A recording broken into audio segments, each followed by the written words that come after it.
Welcome to the Divorce Podcast, a podcast that aims to address divorce, separation and co-parenting here in the UK, countering the often sensationalist way it's portrayed in the media, challenging the status quo and driving for reform. On each episode, I'm joined by experts to discuss divorce, separation and co-parenting from different angles and to give their opinions and to debate them. I'm Kate Daly, a relationship counsellor, divorce coach and co-founder of Amicable, the divorce services company. I'm also host of this divorce podcast. In this episode, I'm delighted to be joined by vet Rory Cowlam and dog behaviourist Ollie Just. Dr Rory Cowlam is known as Rory the Vet and is a practising veterinary surgeon in the UK. Rory has a popular television presence with a leading role in the CBBC show The Pets Factor, now in its 8th series. As well as this, Rory's appeared on Blue Peter, BBC Breakfast, Lorraine, CBBC HQ and Saturday Morning Mashup, where his warmth and pet knowledge have won him many fans, including my children in their younger days. Ollie is a UK-based dog behaviourist who provides positive, modern, ethical dog training with an emphasis on behaviour to dogs and their owners all over the UK and Europe through his one-to-one online video sessions. Ollie from Channel 4's Puppy School is also featured in This Morning, The Telegraph, Dogs Today, Metro and Hello magazine. Welcome both. Thank you for having us. Thank you. It's great to see you both. Thank you for joining us. So guys, today we're going to be talking about what happens to our pets when a divorce or separation happens within a family. So what the animals experience, but also a little bit about their healing role and the role that they can play in our onward lives too. So let's start with Ollie. We know you're an expert in dog behaviour. So in your opinion, do dogs experience anxiety when their owners separate, Ollie? And is there anything we can do to mitigate this? Yes, certainly. We know they do to different degrees. Every dog's different. All dogs are very different. So they will experience the world around them differently. Some dogs will really suffer from the change of routine. And I think one of the things you have to think about when you had a dual ownership of a dog and all of a sudden there's only one owners or one human looking after that dog, what you have is, the attention the dog used to have is split in two, and you'll have some withdrawal symptoms. The dog will be desperate to get your attention. Who's going to be doing the walks? Who's going to be playing at home? Who's going to be doing the training? Who's going to be taking them to the bathroom and so on? And so there's a real effect of just missing someone that used to be there, not only from because they're not there anymore, and dogs get attached to us. They create oxytocin towards us, and we create oxytocin, that love hormone, towards them. And so when that attachment isn't there, when that person is gone, that's it. That's definitely going to impact the dog. And I suppose some dogs would empathize with us, and some dogs are very good at trying to make you feel better if you're sad, and they'll know that you're sad by the little cloud of hormones that you have around you. And I'm sure if you're going through a divorce, a separation, your little cloud of hormones is gonna smell like stress. It's gonna smell you're anxious. You're gonna be worried, and your dog will pick up on that. Some dogs will be really good at trying to make you feel better. Some other dogs might not necessarily be. It might not be their things. Just like humans can. Some humans are very good at caring, and others not so much. And so some other dogs may just become more withdrawn and sort of not necessarily knowing what to do and just feel sad. And Rory, do you, as a vet, so you see a whole range of animals, are there some animals that are more prone to that anxiety that Ollie's described? Yeah, I mean, working in a city, I see predominantly dogs and cats, but I do see everything sort of from rabbits to guinea pigs to small furries to birds to all sorts. So I get a wide variety of patients come in. And stress is actually something we see a huge amount of. And anxiety, it's sort of a buzzword at the moment, and not for the reasons we're talking about, but because of the world we're living in, unfortunately. But absolutely, it is completely applicable to these sorts of situations. And when there is high levels of stress and high levels of anxiety in a home, and I know we're talking about sort of when there's been separation, but actually even in the lead up to these things, there's often not necessarily bad blood, but there's stress flying, there's possibly arguments within the household, there's raised voices. And our dogs and our cats can be very, very sensitive to that. Cats actually are particularly sensitive to stress, and some of the symptoms we see with them are things like pulling their own hair out, which is crazy because you think of that as a human thing. But they will overgroom to a point where they're sort of nibbling their own hair out. They can get cystitis, they can get colitis. And dogs, as Ollie rightly points out, will often either go one of two ways. They'll either become very, very clingy and very, very sort of by your side, trying to be there for you, or they'll completely withdraw and go into their own shell, and they'll sort of hide away to exhibit that anxiety themselves. That's really interesting what you're saying about the build up to a separation as well, and where there might be, the anxiety, and there might be that kind of breakdown of the relationship playing out. Because we often say, it's impossible sometimes to say you shouldn't argue in front of children. But what we say as parents is, well, if you argue in front of the children, you need to demonstrate that you can resolve the argument as well. I guess that's really tricky with a pet though, isn't it? Absolutely, and I think we underestimate how much these guys understand. They really do, and I know Ollie shares my opinion on this. I think dogs are so tuned in. They're so tuned into us and their home life and us as people, and they will pick up on these tiny little changes in the way you're behaving. So we can always sort of put the brave face on or act as if we're normal and happy and in our normal day lives. The dog can tell. Like the dog knows. I mean, I've got Nala, my dog, and she tells when I'm just not quite right, and sometimes it's actually a wake up to me that I'm not quite right. So actually being able to sort of show resolution to a dog or show that actually it's all okay is really, really tricky. I remember the first time we argued with Rob, my partner, in front of the dog. And he was very little, and we don't argue very often. So he might have been quite a few months already. And I remember being in the stairs and it was like, arguing. And we looked at Bernard and our dog, and it was just all like sort of crouched looking at us. And it really made us realize that we had to be a little bit more careful. And I suppose if the dog had been habituated to arguments, it might have just gone, they're at it again. But because it was such a rare thing, it was definitely something that we've not really done again since. Like we've learned to perhaps talk to each other more politely, even when we're angry, just because the dog doesn't appreciate it. I have the same experience. I was yelling at my son during lockdown, and the cat was just standing there, like meowing at the top of her voice at watching us. And because it took me a minute to realize what was happening. The cat was really kind of, son was going for it and I was going for it, but the cat was really upset. And it made me really think about, home life and how you need to be much more conscious of your animals in your home, when things are difficult. And I've had cases, which is interesting. I've had cases where the dog would attack one of the person arguing. So I've had cases, and usually the husband, the male counterpart, where not always, but in those cases it was the male. Just to sort of that didn't, just felt perhaps, as Rory said, there was perhaps a scent in this little cloud of hormone that I call it, that meant perhaps he was a bit more angry than he would have been before, and he felt it wasn't the sort of argument they had before, and he felt he had to protect the other human in the home. We've seen that with dogs protecting the children. That's something that happens very often. It's well documented. Protecting the children when parents get angry, but couples as well. Yeah, absolutely. Yeah. I've seen that with men as well, and but particularly men. I haven't seen a case where a woman's been attacked, a female in the relationship's been attacked, but absolutely, I've seen dogs side with. It's weird. It's like picking sides, and I think often there's a dominance thing with a male and dog relationship. There's almost that natural sort of natural alpha or natural slightly more alpha relationship you have as a man with a dog, I think, and a lot of people, and obviously I'm talking in generalizations here, but that's often the case. And what I think sometimes happens is when a man raises his voice and you get that sort of more gruff, more loud, more aggressive tone, you will push the dog from actually into nervousness and then sometimes over into aggression. And as Ollie alludes to, absolutely, if there's then a really good relationship with the female owner as well, often then the protective mechanism comes in. Yeah, it's an odd one, but it's interesting. So when people are experiencing the separation and the breakdown of their relationship, are there things, Ollie, we can do to protect our animals? try to keep the routine going. Most dogs are very in tune with the routine. And I think it's always very nice when you have a puppy to introduce the puppy to a multitude of routines.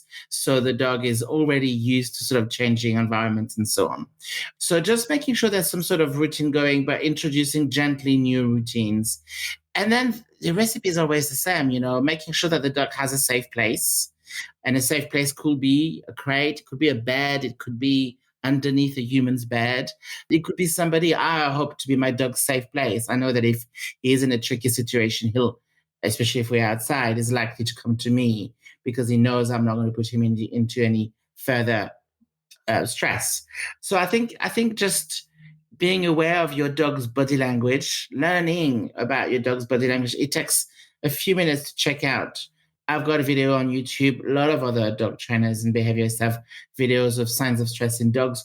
Just go and look for signs of stress in dogs and just make sure that you're aware of those signs so that if your dog is saying to you, look, I'm yawning, I'm licking my nose all the time, my ears are back, I'm more sensitive to, I'm hypersensitive to certain things, that you're well aware that this is anxiety. And then you just give your dog some time, some love, some attention.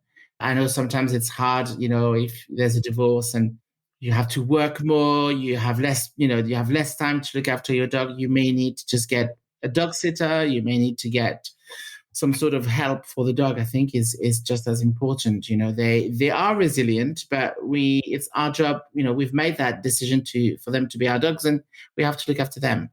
And so when you're looking after an animal, a pet, and you're going through a separation, very often one person is going to move out. How can you manage that process for an animal, Rory, when one person is effectively leaving?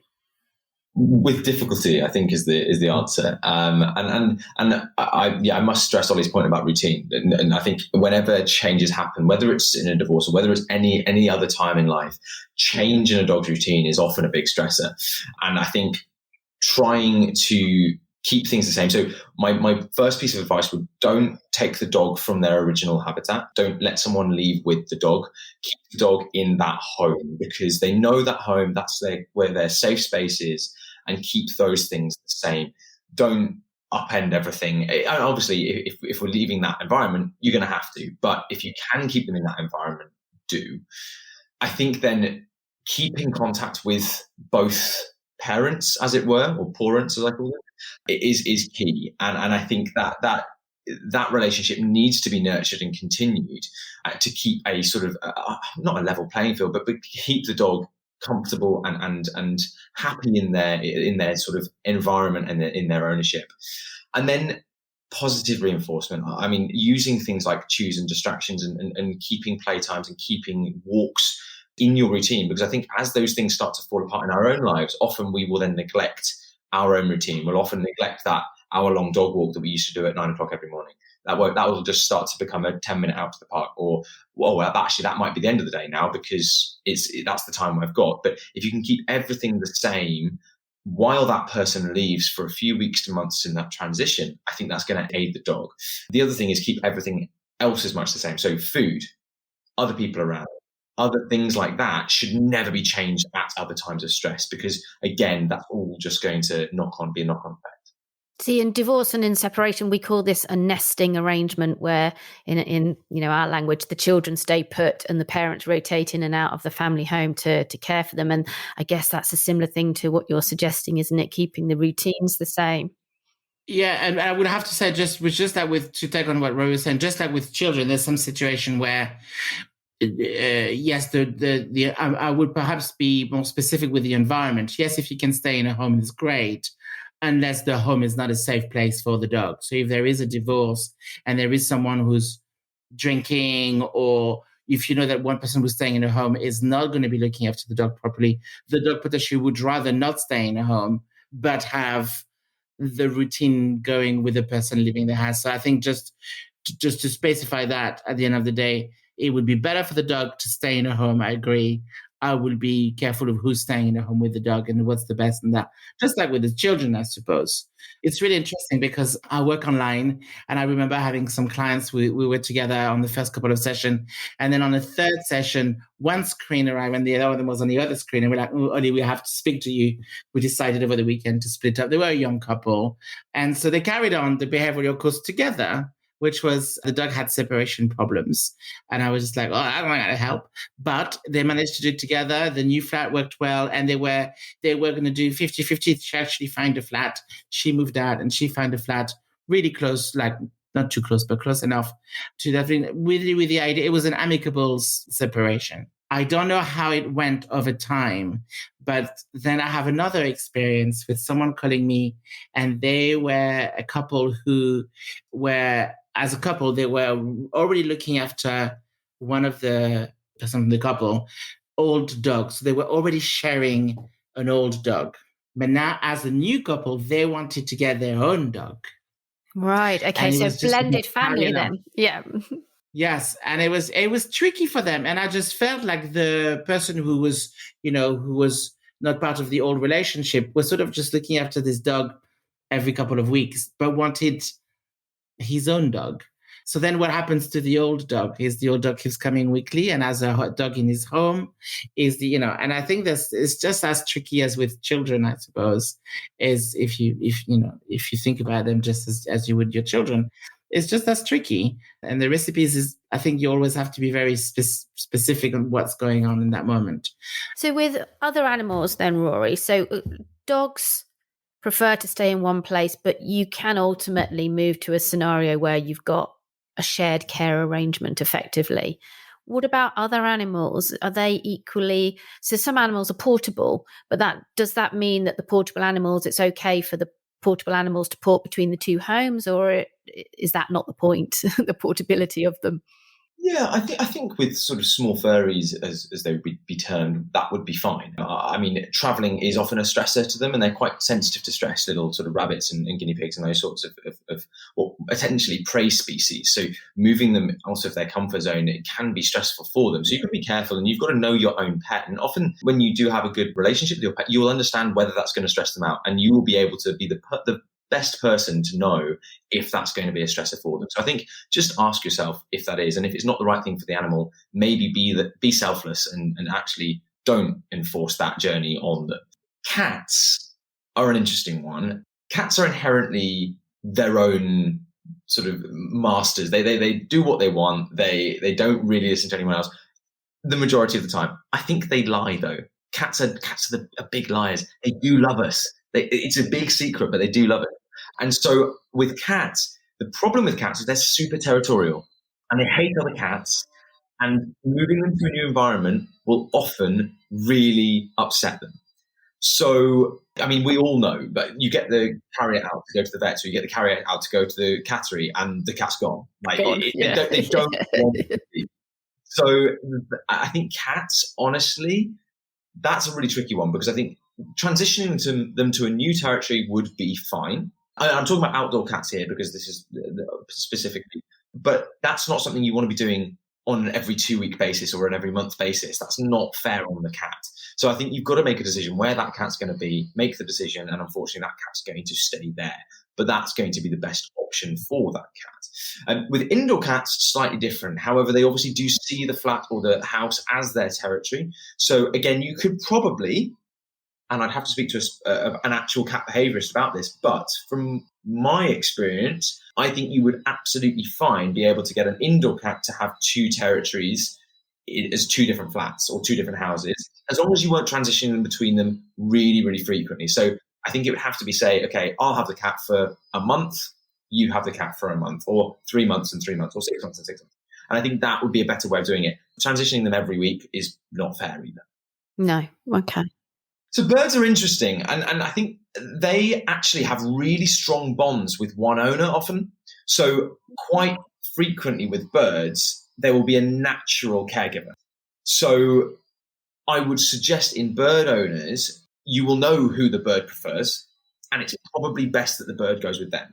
Because actually, with stress in birds, they often pluck their feathers. They can actually die from stress, birds. They're so sensitive. So, and I may be wrong about certain species, but absolutely with things like African greys, with budgies, with budgerigars, they often have a single person that they really imprint on. And actually, that's the person that these birds should stay with. And just thinking about what's been happening recently over lockdown, and obviously lots more people have got dogs over that period. Really? I haven't seen it. If you're in the unfortunate situation where lockdown has also brought your relationship to a close and you've got effectively a relatively new dog, what are the additional issues going to be for people who are separating with a fairly new puppy? Go on, Ollie, you can have that one. Well, I just love that. It's just like, now we've just realized what it's like to be with your partner. Like, now I've been with him for a whole year. I just don't want to spend time with them. It's so funny, isn't it? It's like, that's not the case, by the way. We got on really well. However, before we go any further, I think it's a good time to remind people who have gone through, well, how many lockdowns did we have? 3, 4, 5? All those lockdowns, and who have hated it, that it is what dogs have to deal with every day. Dogs are basically in lockdown every day. They have a walk or two a day. They are at home because, they can't decide of where they'll go. They eat when we decide that they eat, or when someone will remember to eat to feed them. They are really much at the mercy of, Big Brother, really. And they lose all freedom. So it's really interesting how sometimes people will say to me, I am looking after my dog. She's my princess. I'm giving her those things. She's got a special bed. Yeah, it's just like a gilded prison, really, sometimes. And someone said once, a writer said that dogs are prisoners in our own home, and all they do is look at us all day. And that's why, as Rory said earlier, they can guess. They know exactly our body language, what we're going to do next. They know before we even do it what we're about to do. They can smell it. They can see it. So let's think about this before we, because I think that sort of makes us understand a little bit more how dogs have been feeling, and how some of them are feeling again. They had us all day, so at least they were in a prison, but they had a mate. They had someone to share it with, and all of a sudden we all disappear. And yes, the cases of separation-related problems are huge. I would say they were big before already, but it's almost all I'm getting at the moment. Or at least people are saying to me, I've got still the other problems that dogs used to have, but on top of that, I also have separation issues. And how to help, it's really tricky. I think the best thing I could sort of help your listeners with is to be very specific in how you label the problem. So very often people call it separation anxiety, and that's really something that we should stop saying. We should call it separation-related problems, because anxiety is one emotional state, and it's not always anxiety the dog demonstrates or experiences. So you could have separation anxiety, sure. You could have separation frustration. You could have separation fear. You could have separation fun. Those dogs who empty the bins, destroy the sofa, you think, oh my God, I must have had a horrible time. But actually they had the best time. Look, Mama, I've destroyed the Christmas tree. This was fun. This was not separation anxiety. This was fun. So I think until you know exactly what your dog emotional state is when you leave them, you've got to generalize it and call it separation-related problem. Why? Because the way you're going to deal with it is different. If your dog is experiencing frustration, you could potentially do a little control crying or a little control barking. I hate the expression, let him cry it out, because it really implies that you almost don't care. And it's not it.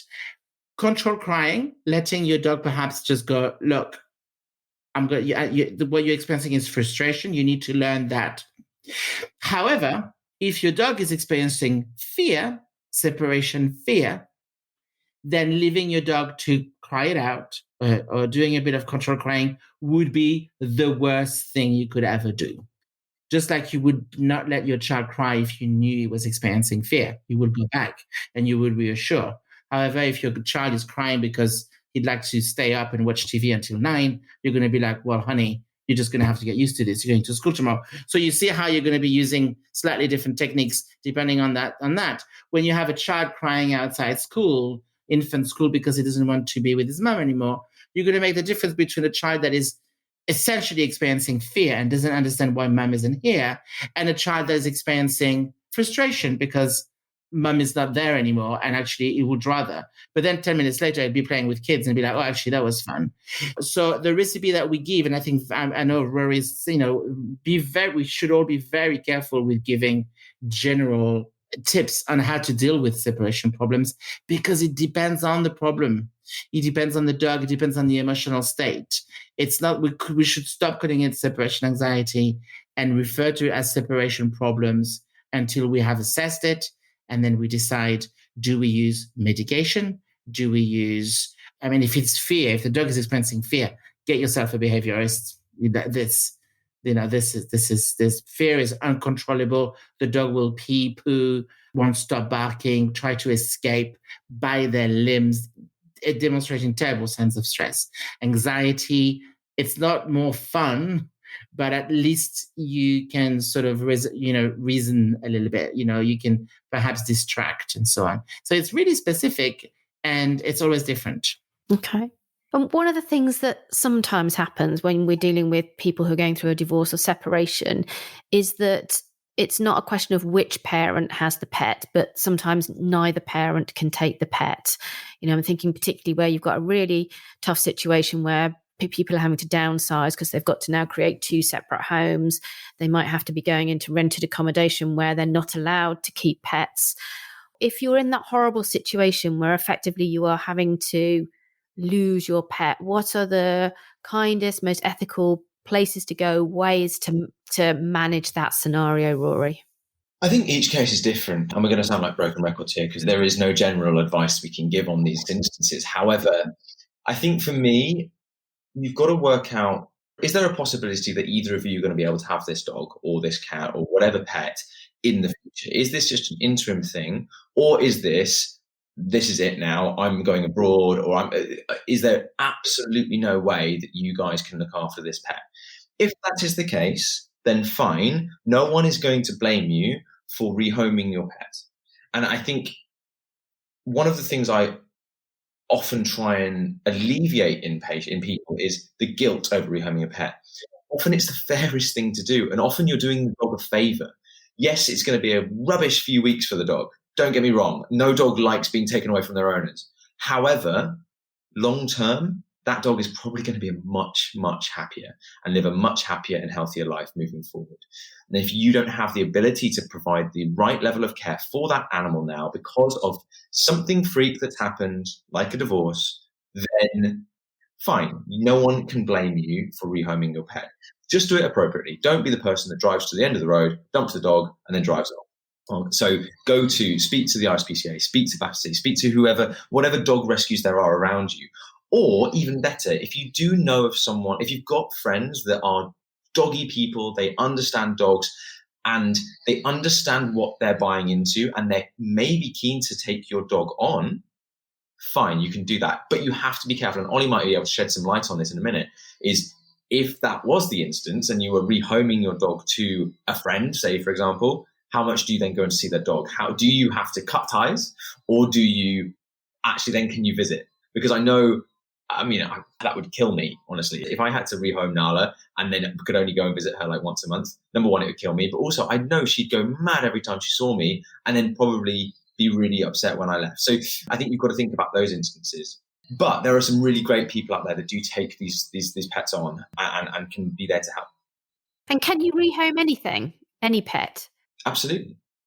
This is essentially, pets are a complete luxury. We are so lucky to be able to have pets. And sometimes we really take that for granted. And I would absolutely implore anyone that cannot provide the right level of care or will not be able to provide the right level of care for a pet, whether it's a bird, whether it's a hamster, whether it's a guinea pig, whether it's a dog, whether it's a horse, find someone or a charity or a rehoming centre to be able to provide that level of care, because it is not fair for you to try and muddle along and because you have not got the ability to, the pet suffers. And I cannot stress that enough. To add on what Rory is saying, I think what I often say to people is just like, make sure your pet is a good, happy pet. You should do that anyway. But we always said with my partner that if God forbid we had an accident or something like this, we know that Bernard would fit in quite a few homes. By homes, I mean friends, like Rob's parents will take him on, and and people like our dog, and they will be like, oh, they're dead. What a great opportunity to get him. But, and I think just do that in mind. Just make sure, sorry, that's very dark, but just make sure that you have that at the back of your head. It's like, if something was to happen to your dog, oh, I work from home. My dog has separation problems, but I don't care because I will always be with my dog. Well, until when? When you're going to start if you divorce your husband and you have to go back to work, then what happens to that dog that's now 8 years old and has not been on his own for 8 years? So really try to think out the worst that could happen and make sure your dog is ready for this.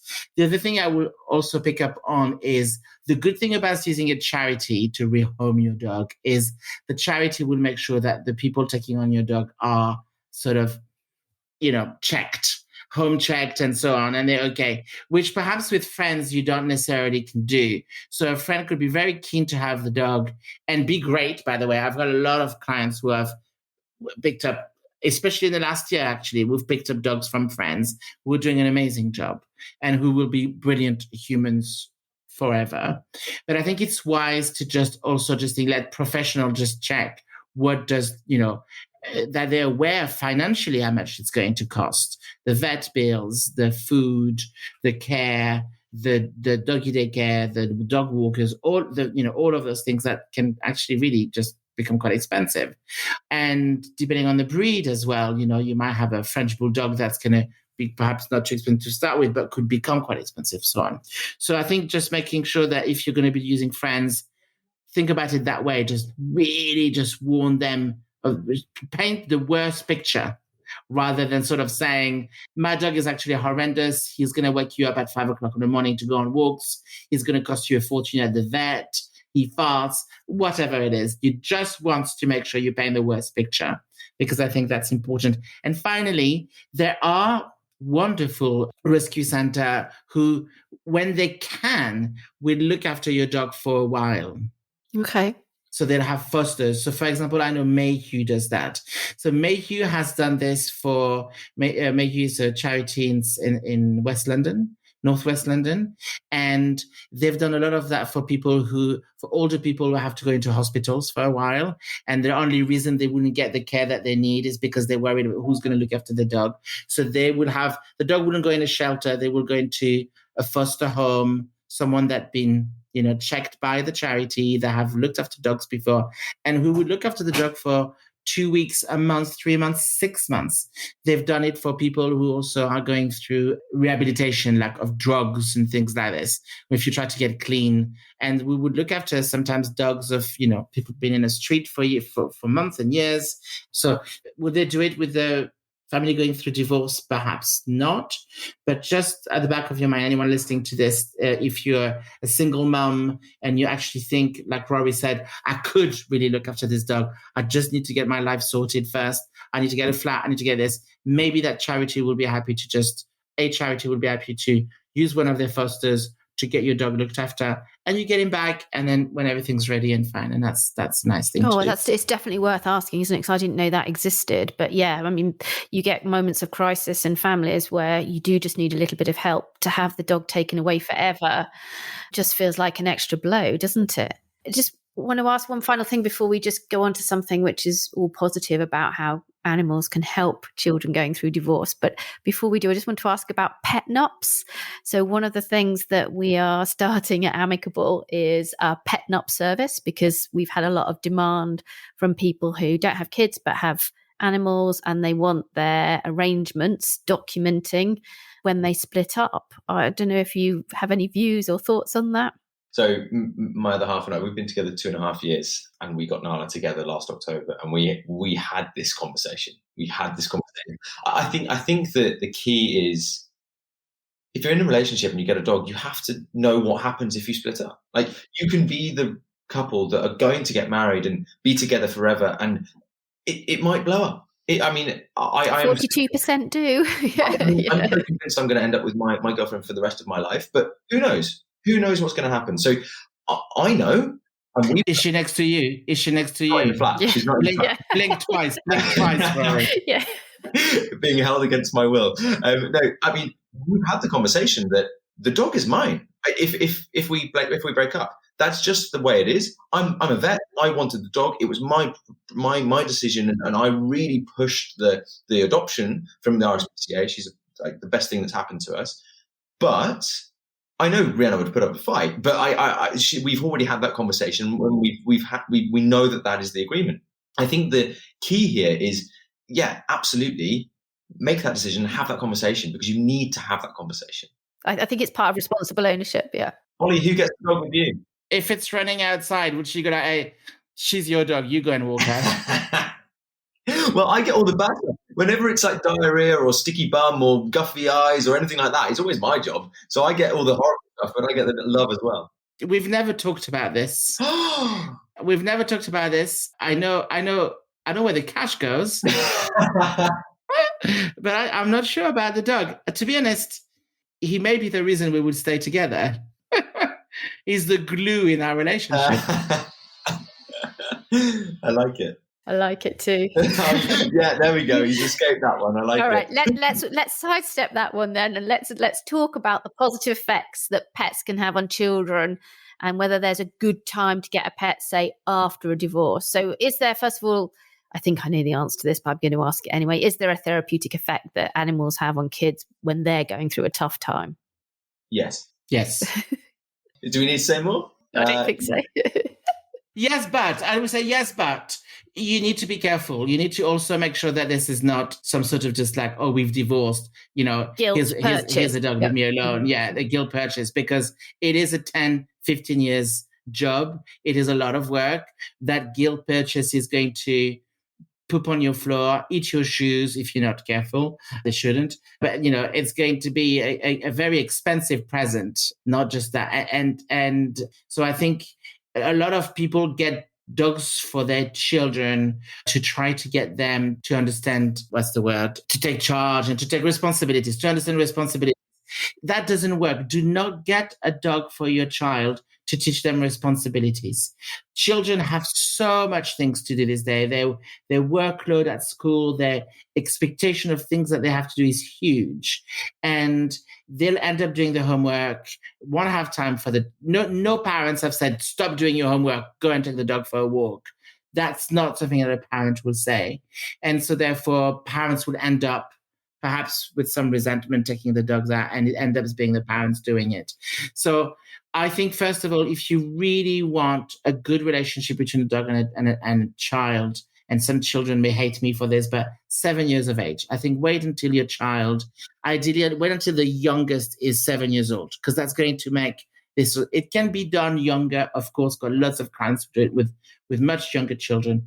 But I tend to feel that when you're 7, the age of reason, we call it back in France, it's easier to understand, consequences and so on. So I think from the age of 7, it's easier for children to train dogs. I see younger children do it, but they tend to be a rarity. And be very careful that present is not poison at the end. Choose the right breed. And yes, emotionally, it will always be great for, to have, a dog is a non-judgmental being that loves you unconditionally, but they can also play, bite and poop and leave hair everywhere, and bear that in mind. But presumably, Rory, there's kind of a spectrum then, is there, as well, where you might not start with a dog. There might be other pets who can give comfort and support during that tricky time that live a lot shorter lifespans and might need a lot less care than perhaps a dog. Yeah, you absolutely. I think you don't want to underestimate how much care these animals do take. I mean, I think the most underestimated animal is rabbit. Rabbits are seen as these really easy entry-level pets, and honestly, I think they're harder to look after than dogs. They are so particular, and so many people get it wrong. Something like 95% of issues that we see in the vet clinic with rabbits are because of the owners. So that just goes to show how many people get it wrong and how many people don't know how to look after rabbits. The biggest welfare crises in animals is people keeping bunnies on their own. They're inherently sociable creatures, and they need to be in pairs. They mate for like they bond, and people keep them on their own and they get depressed. And anyway, I digress. I think yes, there is a spectrum, and yes, you can. It sounds awful. You can use an animal as an emotional crutch almost, but I would always ask the question whether that's the right thing for the animal and or the child.